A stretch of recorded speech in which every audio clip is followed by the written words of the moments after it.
My morning began like any other with the hustle and bustle of assisting others, reviewing the history of those I would assist throughout the day.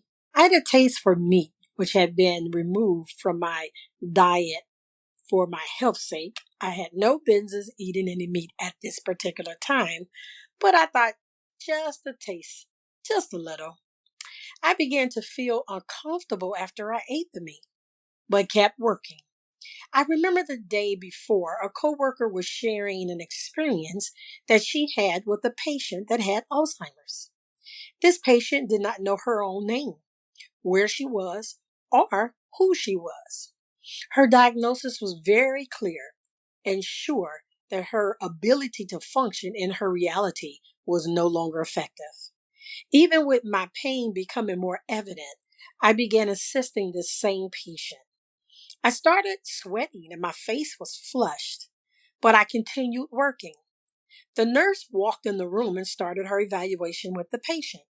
The patient, who was not aware of herself, looked at the nurse and said, "You need to take care of her."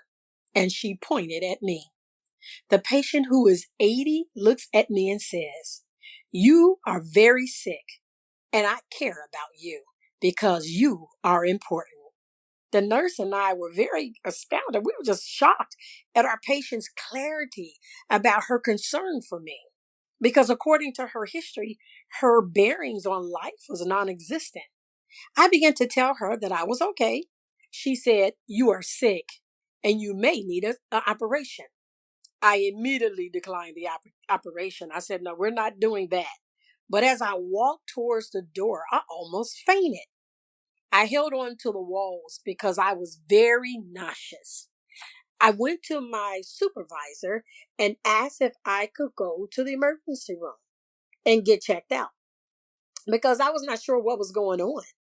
As I lie in the emergency room bed after many tests, the doctor walked in and stated I must have passed a gallstone because the test shows evidence of one being there, but no stone was present. So no need for an operation. I lay there in awe because God held back sickness and spoke through an 80-year-old woman with Alzheimer's who had been diagnosed with being out of touch with reality. He cared enough about me to get my attention and healed me, but left evidence for a witness. The next day, I entered the patient's room not to assist, but to see if she remembered me.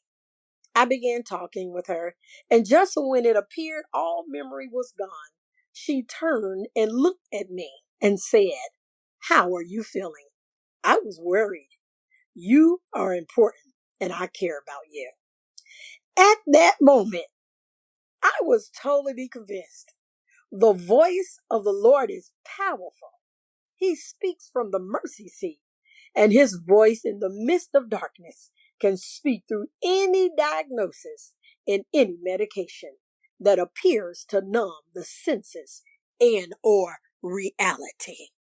If this experience I will never forget because not only was I allowed to care for her, but she was allowed to care for me. And then just one more awesome thing about this. My God reached and gave care through someone that wasn't even aware of their own reality. He took time to care for me. I love the fact that no matter what's going on, no matter what the diagnosis is, no matter what the medication is doing, the voice of God can speak through that circumstance and that situation. This was a little different than any experience I ever had in serving in the medical field because the dynamics of caring, being cared for, and then being healed on top of everything else. Your situations and you are giving and receiving in your life. But don't forget, if you've said yes to God, He's saying yes to you. And no matter what that circumstance is in that situation, he'll use anyone or someone or anyone that will say yes or anyone that's willing to hear and speak. He'll use them to care for you. Let's go into our adoration prayer. Lord, I praise you for new mercies every morning. Your ways are perfect, and I am grateful for your love. In the midst of darkness, you created light and said it was good. You are a strong tower, and because of you, I am safe. In the light of your presence, I receive peace. You open doors that no man can shut. Your words of life are a constant friend. I trust in you, Lord, my Redeemer.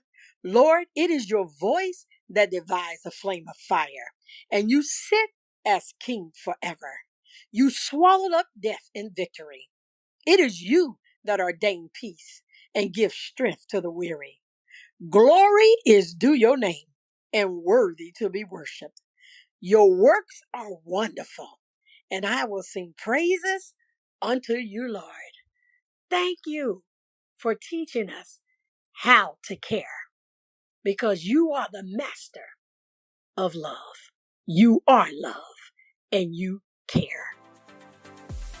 Thank you for tuning in to another episode of Whispers of Care. I hope you found inspiration and insight into the world of caregiving. Remember, whether you're offering care or receiving it, your role is valuable. If you enjoyed today's episode and want to stay updated on future discussions, be sure to subscribe to Whispers of Care on your favorite podcast platform. Join me every Monday at 10 a.m. as we delve deeper into the stories and experiences that define the essence of caregiving together. We can make a meaningful difference in the lives of those we care for and in our own. Until next time, take care and keep spreading kindness. Subscribe now and be part of our caregiving community.